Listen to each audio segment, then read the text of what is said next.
આજે પણ પૈસાવાળો છૂટી જશે. ઓ કાર્યવાહી શરૂ કરવામાં આવે. રઘુભાઈ, તમે આ ભિખારી કોણ છે? આમાં દફનાયેલું સત્ય છે. તાત્કાલિક આ પુરાવા રજૂ કરો. આ સહી નકલી છે. જે જમીન તું કબજે લીધી એ મારી દીકરીના લોહીથી સિંચાયેલી હતી. આ કેસ હવે નવી દિશામાં જશે. આજે ન્યાય પોતે કોર્ટમાં આવ્યો છે. સત્યને દફનાવી શકાય, હરાવી શકાય નહીં. કોર્ટમાં ભિખારી આવ્યો અને જજ ખુરશી પરથી ઊભા થઈ ગયા. અમદાવાદની સેશન કોર્ટમાં એ દિવસ સામાન્ય નહોતો. બહાર લોકોની લાંબી લાઈન હતી. દરરોજ આવી જબરદસ્ત વાર્તા માટે હમણાં જ સબસ્ક્રાઇબ કરો અને બેલ આઇકોન દબાવવાનું ન ભૂલતા. અંદર પોલીસની અવરજવર હતી અને કોર્ટ રૂમ નંબર 3માં બધાને લાગતું હતું કે આજે પણ રોજની જેમ કેસ ચાલશે, દલીલો થશે અને પછી તારીખ પડી જશે. પણ એ દિવસે જે થયું એ પછી કોર્ટમાં બેઠેલા એકે માણસે એ દ્રશ્ય ક્યારેય ભૂલ્યું નહીં. સવારના 11:30 વાગ્યા હતા. જજ સાહેબ પોતાની ખુરશી પર બેસી ગયા હતા. સામે વકીલોની ફાઇલો ખુલ્લી પડી હતી. એક બાજુ આરોપી ઊભો હતો, શહેરનો મોટો બિલ્ડર રમેશ સોઢા. પૈસાવાળો, પહોંચવાળો, ઓળખાણવાળો. એની સામે કેસ હતો, એક જૂના કર્મચારીના ગાયબ થવાનો. પણ બધાને ખબર હતી કે આ કેસમાં સત્ય કરતાં પૈસા વધારે બોલશે. કોર્ટમાં પિન ડ્રોપ સાયલન્સ હતું ત્યારે અચાનક દરવાજા પાસે ખટખટાટ થયો. 2 પોલીસવાલાએ પાછળ વળીને જોયું. દરવાજા પાસે એક ભિખારી ઊભો હતો. ફાટેલા કપડાં, સફેદ થઈ ગયેલી ધૂળથી ભરેલી દાઢી, ખભા પર ગંદો થેલો, પગમાં ચપ્પલ પણ એકસરખી નહોતી. આંખો અંદર ધસી ગયેલી, પણ નજર એવી કે જાણે વર્ષોથી અગ્નિ પીધો હોય. પહેલાં તો બધાએ એને સામાન્ય ભિખારી જ માન્યો. એક પ્યુને ગુસ્સે કહ્યું, "અરે ઓ, બહાર નીકળ, આ કોર્ટ છે, ભિક્ષા માગવાની જગ્યા નથી." ભિખારીએ હાથ જોડ્યા. એણે ભિક્ષા નથી માંગી. એણે ધીમા અવાજે કહ્યું, "મારે ભિક્ષા નથી માંગવી, મારે સત્ય માંગવું છે." કોર્ટરૂમમાં થોડો ઘસારો થયો. વકીલોમાંથી એક હસી પડ્યો, "સાહેબ, હવે તો ભિખારીઓ પણ ડાયલોગ બોલીને આવે છે." લોકો વચ્ચે હળવું હાસ્ય ફરી વળ્યું, પણ ભિખારીની નજર સીધી જજ પર જ હતી. જજ સાહેબે ચશ્મા નીચા કર્યા અને ગંભીરતાથી પૂછ્યું, "તમે કોણ અને અહીં શા માટે આવ્યા છો?" ભિખારીએ એક પગ અંદર મૂક્યો, પછી બીજો. એ આગળ વધ્યો. પોલીસ એને રોકવા ગઈ, પણ એણે એટલું જ કહ્યું, "મને માત્ર 2 મિનિટ આપો સાહેબ. જો હું ખોટો હોઉં તો હમણાં જ બહાર કાઢી દેજો, પણ જો હું સાચો હોઉં તો આજે અહીં બેઠેલા ઘણા ચહેરા પરથી નકાબ ઉતરી જશે." આવાજમાં કંઈક એવું હતું કે જજ સાહેબે હાથ ઊંચો કરીને પોલીસને રોકી. "બોલો." ભિખારીએ એક ઊંડો શ્વાસ લીધો. એની આંખો આરોપી રમેશ સોઢા પર અટકી ગઈ. અને પછી એણે કહ્યું, "જે માણસને તમે બધાએ 5 વર્ષ પહેલાં મરેલો માન્યો, એ હું જ છું." એક પળ માટે સમય જ અટકી ગયો. કોઈના મોઢામાંથી બોલ નીકળ્યો નહીં. આરોપી રમેશ સોઢાનો ચહેરો પીળો પડી ગયો.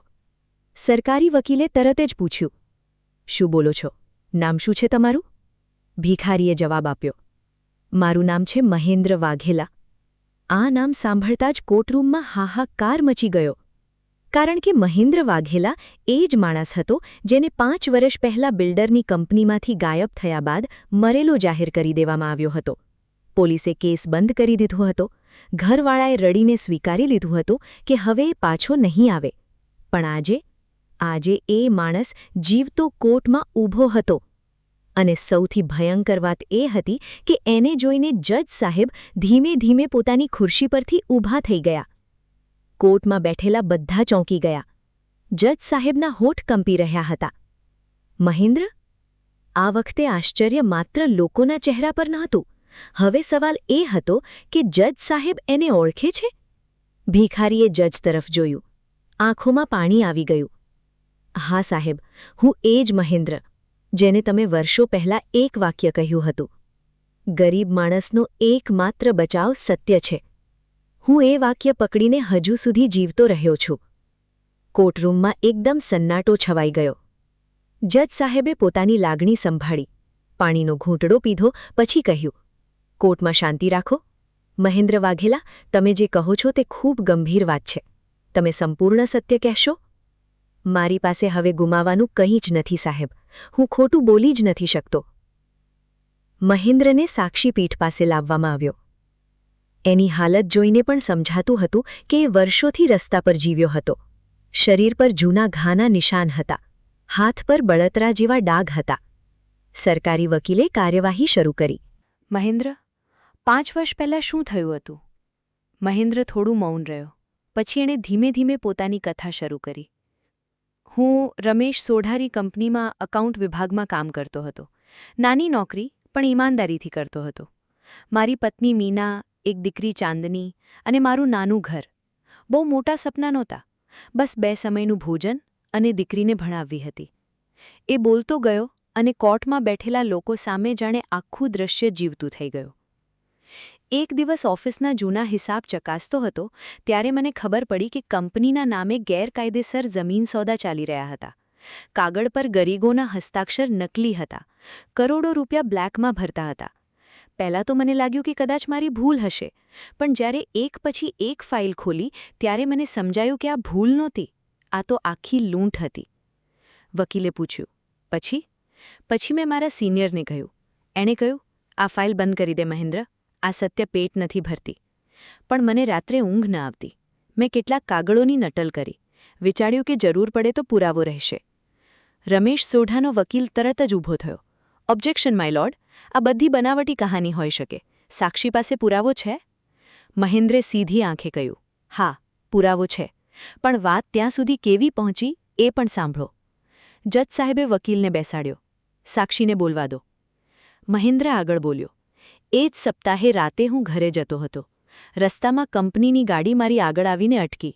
હું કંઈ સમજી શકું એ પહેલાં 2 માણસોએ મને અંદર ઠાંસી દીધો. મારી આંખો બાંધી દીધી, માર માર્યો. મારી પાસે રહેલા કાગળો છીનવી લીધા. હું ફક્ત એક જ વાત સાંભળતો હતો, જે વધારે ઈમાનદાર બને એ વધારે વહેલો મરે. કોર્ટમાં બેઠેલી ઘણી સ્ત્રીઓના ચહેરા ઉતરી ગયા. પછી મને એક બંધ ગોડાઉનમાં લઈ ગયા. ત્યાં રમેશ સોઢા પોતે આવ્યો. એણે કહ્યું, તને પૈસા જોઈએ છે? મૌન રહી જા, નહીં તો તારી લાશ પણ નહીં મળે. મેં ના પાડી, કારણ કે મને મારી દીકરીની આંખો યાદ આવી. મેં વિચાર્યું, હું મરી જાઉં તો ચાલે, પણ ચોરીનો ભાગીદાર બનીને નહીં જીવું. રમેશ સોઢા ગુસ્સે ચીસ્યો, ખોટું છે, આ બધું ખોટું છે. જજે કડક અવાજમાં કહ્યું, આરોપી શાંતિ રાખે. મહેન્દ્રના હાથ કંપતા હતા, પણ અવાજ મજબૂત બનતો ગયો.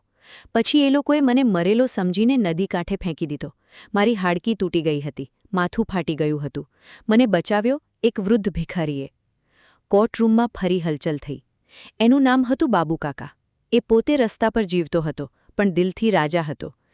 સબસ્ક્રાઇબ કરી લો, નહીતર આવી ઘણી હૃદયસ્પર્શી વાર્તાઓ ચૂકી જશો. એણે મને હોસ્પિટલમાં નહીં લઈ જઈ શક્યો, કારણ કે એને ડર હતો કે જે લોકોએ મને માર્યો એ મને ત્યાંથી પણ ઉઠાવી જશે. એણે રસ્તા પર, ઝૂંપડપટ્ટીમાં, ગટરના બાજુમાં મને જીવતો કર્યો, મહિનાઓ સુધી. મહેન્દ્રની આંખમાંથી આંસુ વહેવા લાગ્યા. જ્યારે હું જરા સાજો થયો ત્યારે મને ખબર પડી કે દુનિયાએ મને મરેલો માની લીધો છે. મારા ઘરે ખબર મોકલાઈ ગઈ હતી. પત્ની અને દીકરી ગાયબ હતી. કોઈએ કહ્યું ઘર વેચાઈ ગયું, કોઈએ કહ્યું મીના સસરીએ ગઈ, કોઈએ કહ્યું એ લોકો શહેર છોડીને ગયા. તમે શોધ્યા? હા સાહેબ, વર્ષોથી શોધ્યા. પણ મારી પાસે નામ સિવાય કંઈ નહોતું. હું અડધો પાગલ થઈ ગયો હતો. શરીર કામલાયક નહોતું. ચહેરો બદલાઈ ગયો હતો. હાથમાં પૈસા નહોતા. અને જે નામે હું જીવતો હતો એ નામે મને મારી નાખવાની કોશિશ થઈ હતી. એટલે હું ભિખારી બની ગયો. એક ક્ષણ માટે કોર્ટમાં બેઠેલા દરેક માણસને શરમ આવી ગઈ. જેને તેઓ ગંદા કપડાવાળો ભિખારી માનતા હતા એ તો પોતાના સત્ય માટે જીવતો એક તૂટેલો માણસ હતો. જજ સાહેબે પૂછ્યું, પછી આજે અચાનક અહીં કેવી રીતે? મહેન્દ્રએ ખિસ્સામાંથી જૂની પોલિથીન કાઢી. એમાં એક પેનડ્રાઈવ હતી, 2 જૂના ફોટા અને એક અડધો સડેલો ખાતાવહીનો પાનો. આ બધું બાબુકાકાએ મરતા પહેલાં મને આપ્યું હતું. એણે કહ્યું હતું, એક દિવસ હિંમત કરજે. ભગવાન સમય લે છે, પણ સત્યને રસ્તો આપે છે. 2 મહિના પહેલાં મને ખબર પડી કે રમેશ સોઢા ફરી એકવાર એ જ પ્રકારના જમીન કૌંધણમાં ફસાયો છે. કેસ કોર્ટમાં છે, એટલે હું આવી ગયો. સરકારી વકીલે પુરાવા કોર્ટમાં રજૂ કર્યા. પેનડ્રાઈવ ફોરેન્સિક તપાસ માટે મોકલવાની વાત થઈ, પણ પ્રાથમિક રીતે તેમાં કંપનીના ગેરકાયદેસર સોદાની સ્કેન્ડ કોપી અને એક ઓડિયો ક્લિપ હતી. ઓડિયો કોર્ટમાં વગાડવામાં આવ્યો. ખરાબ અવાજ, વચ્ચે શોર, પણ શબ્દો સ્પષ્ટ હતા. મહેન્દ્રને સમજાવી દો, ન માને તો ગાયબ કરી દેજો, ફાઇલ પાછી જોઈએ. આ અવાજ કોનો હતો? ફોરેન્સિક પૂર્વ ચકાસણીમાં પ્રાથમિક મત આવ્યો, આ અવાજ રમેશ સોઢાનો હોઈ શકે છે. રમેશના ચહેરા પરથી વિશ્વાસ ગાયબ થવા લાગ્યો. એના વકીલે તરત જ નવો પત્તો ફેંક્યો. માય લોર્ડ, ભલે આ સાક્ષી જીવતો હોય, પણ એ સાબિત નથી થતું કે મારા ક્લાયન્ટે જ હુમલો કરાવ્યો. આ માણસ 5 વર્ષ ક્યાં હતો? એની પાસે તરત પોલીસ પાસે જવાની હિંમત કેમ નહોતી? આ બધું ગોઠવણ પણ હોઈ શકે. કોર્ટમાં થોડો ઘસારો થયો. સવાલ વાજબી હતો. મહેન્દ્ર થોડા ક્ષણ શાંતિથી ઊભો રહ્યો. પછી એણે પોતાની ગંદી ચાદર ખોલી અને પીઠ દેખાડી. પીઠ પર ઊંડા લાકડાના પ્રહારના નિશાન હતા. માથાની બાજુએ જૂની સિલાઈનો દાગ હતો. એણે ધીમેથી કહ્યું, આ કારણથી. પછી એણે બીજી વાત કહી. એવી વાત કે કોર્ટના ઘણા લોકોની આંખ ભીની થઈ ગઈ. પોલીસના એક નિવૃત્ત કોન્સ્ટેબલે સ્વીકાર્યું કે ઉપરથી દબાણ હતું. એક પછી એક નકાબ ઉતરતા ગયા. અને આખરે ચુકાદાનો દિવસ આવ્યો. કોર્ટ ફરી ભરાઈ ગઈ. આ વખતે દરવાજા પાસે ઊભેલો મહેન્દ્ર એ જ હતો. પણ આજે એની આંખોમાં ભીખ નહોતી, આત્મસન્માન હતું. મીના અને દીકરી ચાંદની એની બાજુમાં હતા. હવે ચાંદની મોટી થઈ ગઈ હતી. એણે પિતાનો હાથ મજબૂતીથી પકડી રાખ્યો હતો, જાણે વર્ષોનું ખાલીપણું એક જ પકડમાં પૂરું કરવા માંગતી હોય. જજ સાહેબે ચુકાદો વાંચવાનું શરૂ કર્યું. રમેશ સોઢાને હત્યાના પ્રયાસ, ગેરકાયદેસર કાવતરું, સાક્ષીને દબાવવાનો પ્રયાસ, જમીન કૌભાંડ અને પુરાવા દબાવવાના ગુનામાં કડક સજા ફટકારવામાં આવી. કોર્ટે રાજ્ય સરકારને મહેન્દ્રના પુનર્વસન માટે આદેશ કર્યો. જૂના પોલીસ બેદરકારી કેસની ખાસ તપાસ બેસાડી અને મહેન્દ્ર તથા તેના પરિવારને સુરક્ષા આપવા કહ્યું. ચુકાદો પૂરો થયો. કોર્ટમાં લોકો બહાર નીકળવા લાગ્યા. પણ એક દ્રશ્ય હજુ બાકી હતું. જજ સાહેબ પોતાની ખુરશી પરથી નીચે ઉતર્યા. સીધા મહેન્દ્ર સુધી આવ્યા. બધા ચોંકી ગયા. જજે પોતાનો હાથ આગળ વધાર્યો. માફ કરજો. મહેન્દ્ર ગભરાઈ ગયો. સાહેબ, તમે કેમ? જજે ધીમેથી કહ્યું, કારણ કે સિસ્ટમ સમયસર તને ઓળખી ન શકી. આજે હું જજ તરીકે નહીં, માણસ તરીકે તારી સામે ઊભો છું. મહેન્દ્રની આંખો ફરી ભીની થઈ ગઈ. એણે હાથ જોડ્યા. સાહેબ, આજે મારી સાથે ન્યાય થયો, બસ એટલું જ ઘણું છે. પણ જજ સાહેબ ત્યાં અટક્યા નહીં. એણે ચાંદની તરફ જોયું. બેટા, શું કરે છે? ચાંદની ધીમેથી બોલી, કાયદો ભણવું છે. જજના ચહેરા પર પહેલી વાર હળવું સ્મિત આવ્યું. ભણ, જરૂર ભણ, જેથી કાલે કોઈ બીજો મહેન્દ્ર કોર્ટમાં ભિખારી બનીને ન આવવો પડે.